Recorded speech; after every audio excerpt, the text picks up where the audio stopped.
This video provides information on certain types of wages that are not covered by reemployment assistance. Reemployment assistance is just Florida's way of saying unemployment compensation.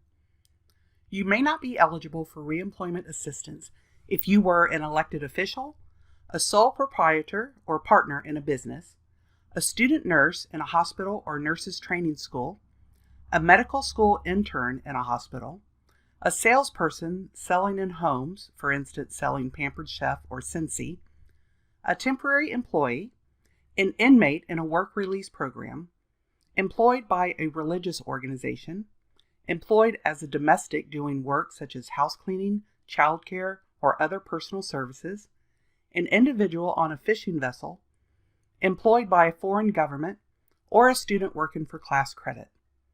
For more information on wages not covered by reemployment assistance benefits, go to the link in the description of this video below. If you need more help, we encourage you to reach out to your local public library.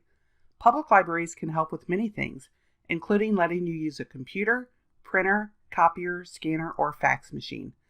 Some libraries also have staff available who may be able to help guide you through the application process. Find your local library at myfloridalibrary.com. You can also contact the Florida Department of Economic Opportunity for assistance. We hope that you found this information useful. Visit our YouTube channel for more videos on applying for reemployment assistance benefits in Florida.